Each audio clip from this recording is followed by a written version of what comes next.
morning and a very warm welcome. You're watching Janata Television and this is the English Bulletin with me, Sushant Dhakal. The top stories first. Government relaxes prohibitory order, public transportation to resume from today. Monsoon to become active from this week again, heavy rainfall predicted from Wednesday onwards. Recovery rate from coronavirus getting better. Number of active cases drops to 37,000. Ethiopia declares a ceasefire. Rebel forces move into regional capital Mekelle. And Spain topple Croatia to enter quarterfinals. Swiss shock France as Mbappe misses penalty.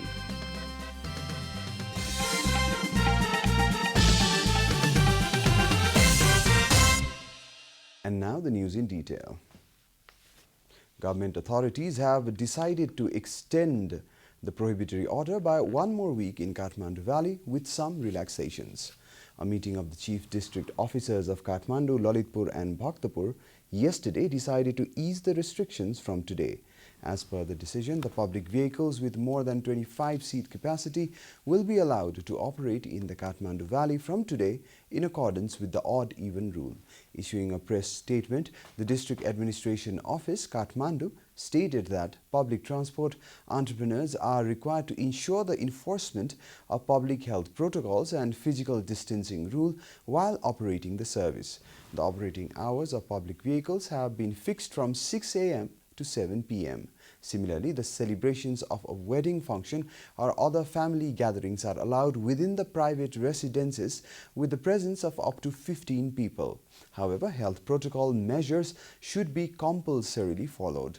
The transportation of fruits, food, milk and dairy products, eggs, meats, poultry-related goods and fuel for veterinary services is permitted from 9 a.m. to 11 a.m. and 4 p.m. to 7 p.m.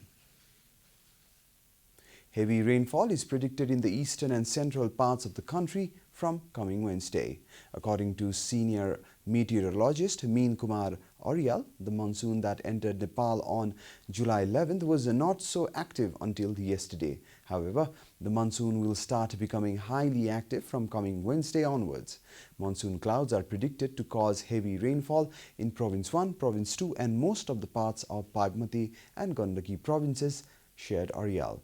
Monsoon-induced disasters such as a landslide, flood and inundation are likely due to heavy rainfall. Hence, the Department of Hydrology and Meteorology has called for precaution against possible disasters in the vulnerable areas. Currently, the country is experiencing general cloudy weather. Light rainfall is being witnessed in few parts of Province 1 and Gandaki province, the department said. This is Janata Bulletin. We'll be right back after a short break.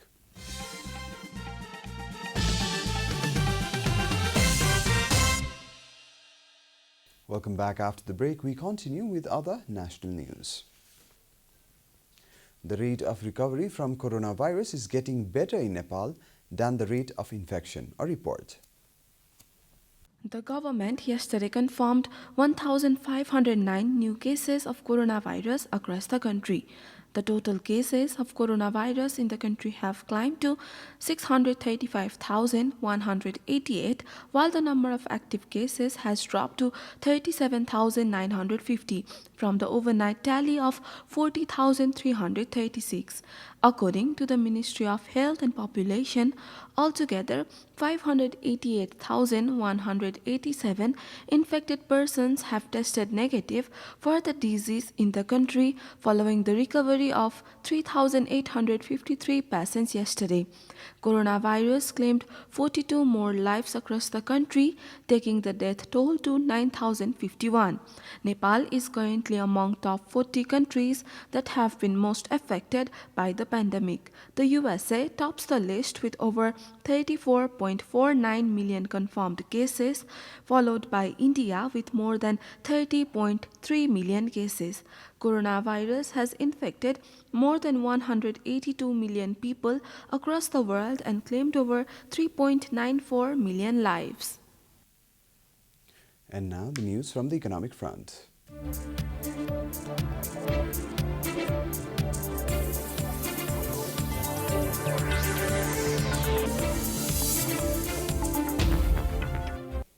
The National Paddy Day and Paddy Plantation Festival is being observed across the nation today. The Paddy Day is observed on the 15th day of the third month of Nepali calendar every year to mark the paddy cultivation season. Similarly, this day is also celebrated as the festival of special delicacy, including a mix of curd and beaten rice in the Nepali society.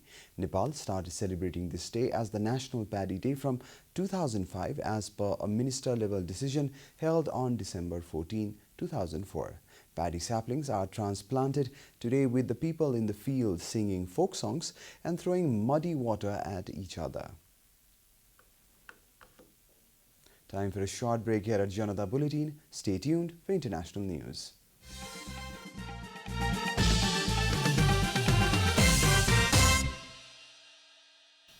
Welcome back, and now the international news. The Ethiopian government has declared a ceasefire in the Tigray region 8 months after Prime Minister Abiy Ahmed sent troops to oust its leadership. The announcement came as witnesses reported anti-government troops in the streets of Tigray's capital, Mekelle. All sides have been accused of carrying out mass killings and human rights violations. More than 5 million people are in urgent need of food aid, the UN says, with 350,000 facing famine. On Monday, reports began to emerge that the Tigrayan fighters, who launched a new offensive last week, had forced the interim administration from Mekelle. Getachew Reda, spokesperson for the Tigray People's Liberation Front, TPLF, told news agency Reuters the city was now under their control. A number of people in Mekelle have also told the BBC they are celebrating a federal troops' departure. An unnamed source within the interim government told the news agency AFP everyone has left, while two eyewitnesses told Reuters Tigrayan soldiers were seen in Mekelle. Ethiopia's government is yet to comment on reports that its troops have been pulled out. You're watching Janata Bulletin, and now the latest from the world of sports.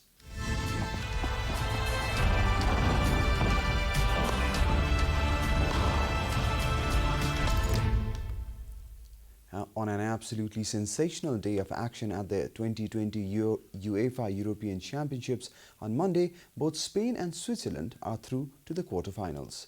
The Swiss shocked France, the 2018 World Cup champions, in the game's second day.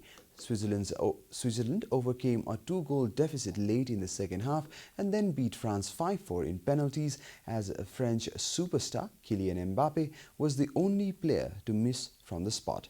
The Spanish beat Croatia 5-3 after extra time in the game's first day, while Switzerland and France needed more than 120 minutes. Both matches finished 3-3 in regulation time. France's clash with Switzerland immediately went against expectations, with Haris Seferovic giving the Swiss an early lead after some calamitous Clement Lenglet defending. The French came out with a new plan in the second half but needed a Hugo Lloris penalty save from Ricardo Rodriguez to spark them into life. Karim Benzema then netted a quick-fire double, put them in front. Paul Pogba appeared to have booked Le Blues' quarter-final berth with a booming third, yet Seferovic scored again before Mario Gavranovic's composed finish made it 3-3 late on in extra time that forced the game into additional minutes. We're at the end of Janata Bulletin, and the headlines once again. Government relaxes prohibitory order public transportation to resume from today.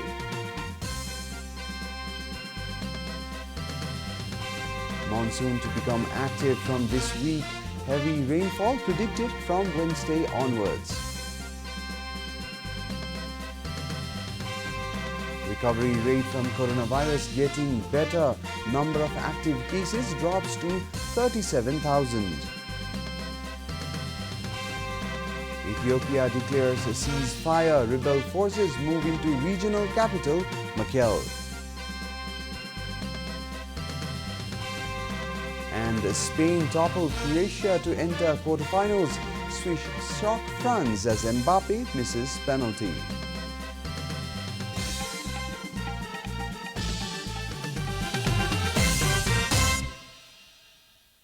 And that's all from the English News Desk for today. You can follow Janata Television and our programs on various social media platforms, including on our website janatasamachar.com. Keep watching Janata Television. Namaste.